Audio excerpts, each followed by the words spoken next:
Hey, what is going on, everybody? Boilon here, and we're going to be doing a very quick update here, and we're going to be talking about pocket dimensions. So, remember that heavy metal trait that I did a...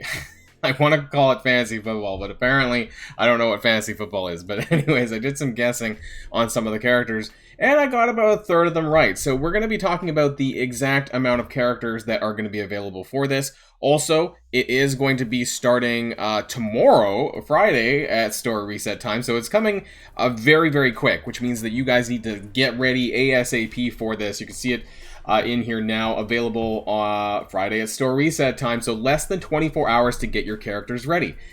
And what are these characters, you might wonder? Well, we're going to take a look at them. So let's bring this up here. Where was this information? Because it's currently not in the game. You know, so when you go into the game right now and you search for the heavy metal trait that was supposed to come today, there's nothing there, right? So if you weren't on Mobile Gamer's live stream on Twitch, you would have no idea what characters to use. Publicly, you have no idea what characters to be used for this event. And at least as of recording this, it hasn't been shared anywhere on Reddit, on Discord. Maybe it has by now. Definitely not in-game. So this is a pretty huge problem. Anyways, let's take a look at the characters. Some of them I did get right. So Hulkbuster is on this list. And why is that important? Well, because he's the event character that's ongoing right now. You may or may not have him. You might have him free to play unlocked by now. But he's still going to be a very hard character to get for a lot of players who don't have the blitz capacity to get him. Now, we have Viv Vision on here, which is good. So these are probably your two most recent best bets, because not only are they Bionic Avengers, they're a very solid duo. Unfortunately, it's not the Hulkbuster Iron Man duo that I thought was going to happen, but we're getting Hulkbuster and Viv is the support for the Bionic Avengers for what it's worth, and Hulkbuster can tank pretty well. So those are two characters that, if you do have them, you should probably have them built up. Now, some shitty characters that are on this list, Strife and Madeline Pryor. Seems like maybe they're lumped up in terms of synergy here together. I wouldn't really invest in them at this time. They're okay. But, yeah, I mean, I would probably stick with some other characters that are a little bit better on this list. Juggernaut, he was on my list, and so I got that right. Ultron, he was on my list, and I got that right. So if you have Ultron built up, I would probably actually use him for this event. He has tech, that doesn't really matter for some of the characters that are available here, but his bots are really good if you can make sure that you have your bot ability, your special, you know, for different nodes at the start of each node. You can kind of just snowball with them. They're pretty powerful still if you have Ultron at least at like gear tier 14. I know not everyone's going to have that, especially sort of mid-game players and new players. Misty Knight and Colleen Wing. Probably would not use them. There's not even any real solid healers on this list, which makes this very troubling. We also have Ghost Rider and Dr. Voodoo. Now, if you were someone who invested into Dark Hunters at the time when they released, these are strong characters as far as damage goes. So if you want to like lump these in with, say, Ultron and Hulkbuster and Viv Vision, that's probably a decent combination there. We do have Spider-Punk and Scarlet Spider, so I did get Spider-Punk right. Scarlet Spider, though, was a bit surprised with. I would not run Spider-Punk standalone. His kit is really shitty if you don't have another member on the team, the Web Warriors. So you're going to have to use the two of them together or not at all. Scarlet Spider, you could use standalone, so if you need to, that's okay as well. And then we have Echo and Kate Bishop, which are actually some pretty solid characters. They're not there's no Squirrel Girl, but at least Echo and Kate have some decent synergy together. There's a lot of twosomes here, it would seem. And then we have Captain Marvel and Nico Minoru, again, another twosome from A-Force, but not super great either. So who would I personally recommend out of all of these characters for you to build for Pocket Dimension? Echo and Kate Bishop, because you need them for Young Avengers anyways for the Famine Scourge event and others, and they're still pretty good. Scarlet Spider first, before Spider-Punk, but you could use them. I would stay away from Ghost Rider and Dr. Voodoo if you haven't already at this stage. I don't think that you need them now. Misty Knight and Colleen Wing I would stay away from. Juggernaut and Madeline Pryor and Strife I would stay away from. So really this boils down to, yeah, I said that.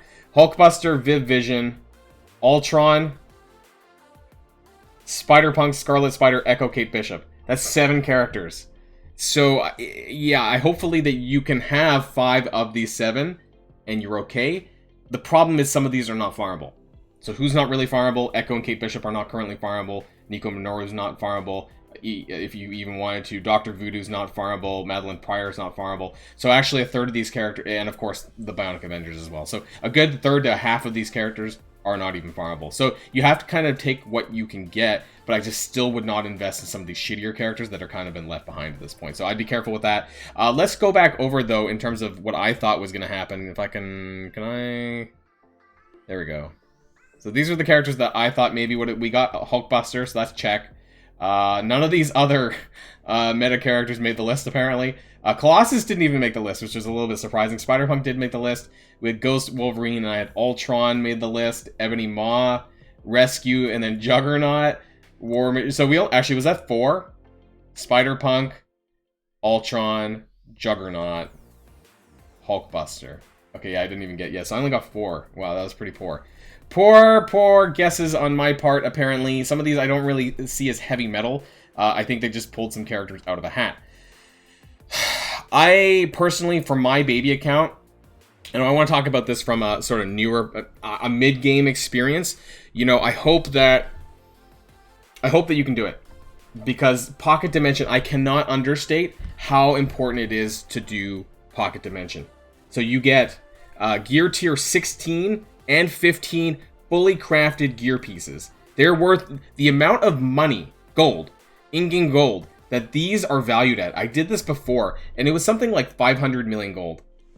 I'm not even joking. Like, that's the amount, you can see it here. You get 6 G15 pieces, you get 175 silvers, you're getting Ghost Spider shards on top of that for whatever it's worth if you need it, and then you're getting 3 of these each time you do it. So that's times 2. You're getting 12 G15 fully crafted pieces and 6 fully crafted G16 teal pieces. The amount of value in these are extortionate.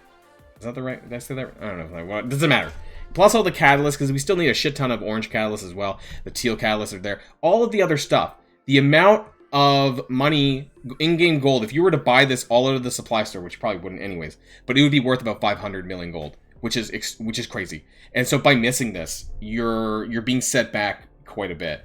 And unfortunately, I don't really have enough time to do a larger breakdown of the characters because it's right upon us, and we kind of got to get ready. And I hope that you have some of these available with you now. I hope that you can unlock Hulkbuster as well. And if you're missing a character, maybe that you might get Hulkbuster unlocked in the next day or two if you haven't already. Really push that blitz to get him unlocked, because he's going to be a really important member on this list, especially if you're like a mid-game player and a lot of these you haven't bothered to upgrade. Because as always in Pocket Dimension, there's always some shitty choices. Also, what this does tell us is that characters from previous Pocket Dimensions will repeat, because Ghost Rider has been on this before. I don't know how many characters on this list has made it before, but I can tell you at least Ghost Rider is. So, I'll have to keep that in mind for next time. Otherwise, let me know in the comments down below what you plan on taking to Pocket Dimension. Yes, you have less than a day to get started. And of course, for those who forget, you do need to wait 24 hours in between completion. So when you beat Pocket Dimension for the first time, you do have to wait a 24-hour cooldown before you can get started again. So if you want to get both in, you need to actually clear within 3 days, because that gives a 24-hour cooldown, so you can clear it again, if that makes sense. So that's the end of this quick update. Until next time, stay safe. Wait until the blog, of course. There's more shit that's going to probably hit the fan there. But we do have the Red Hulk kit that's going to be going live on that one. So until then, stay safe and healthy. I'll see y'all later. Boilon signing out.